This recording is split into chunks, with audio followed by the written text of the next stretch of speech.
جام حفارمان جام عادلة أنا تينشكاندن. سلاو دنبش بینریم پایتخت میگم امنو کل جوتساید ناحیه رویه نکو بودم چندین ماهانم ام بیشین کار لسر دهیت اکرین جلای حکومت و کمپانی تایبجی لیدی و زانیاری ما کو هنده کس را بونه به شکاندنا جامن او ام بیشین حفاره و او کرستین کو شول پیدا کن الوره که آراز گدن من اگر کرم که ایران کاپتن اگر بومد دیار کرن چه وقت یعنی چه کار لسر آمریتون قاعد کرن؟ بشكل بخير بين والله زور جاركا مثلا بنشمان رادا جرين اي نيدان دچينو استراحه معنا عطليا دچينو اس چار جارك ايشول دوباره بيتو جام حفارمان جام عادله انا تينشكاندن يعني داواكارين للايان بايوانديدار ولا حكومته للايان خلقه بهمش ويك هاري كار بن يعني شو لك جوان ما خدمتك دكاين بو اي خلقه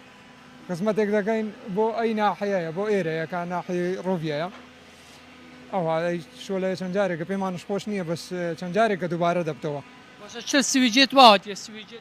سي چار جارك سويتشكانش دزراي يعني سويتشكان زور جا مثلا سايقه بجيدي اللي لبير دكات وقت نام خواردنا ساعاتك وقت استراحه دچين كاستراحه دكين دينو سويتشكان نمايا و بين سويتش وابزان بين سويتش دزراي حتى استا وجام دو حفارش كاندرا جام عادلك كاندرا باشه جامعه چه چات یشکاندن حفاره حفاره وعادله دو حفاره وعادلك باشه اونکو کمپانیا جیبا جیکار پروژه و چه سکالا چه یعنی تومار نکی سكالا ما لقس نية ولقس اشتمار ناقين بس يوادارين هاري كارمان من لهمي لايكو کتا پیامتان چند بخل کی ناحیه رویه وتا بيام ما نوى بهميش ويك هاري كارمان بن اما تشكا خدمتك دكين وابوي ناحية اما لقى شغل خمان بجيلا جو تساعدك بوانا بوي ما نامين تو بوانا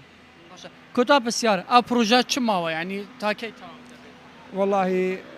ماوا هنديكي ماوا او جا بتماي خداي نازانين حتى مانجي دي يازدا ان شاء الله تواب دبي ان شاء الله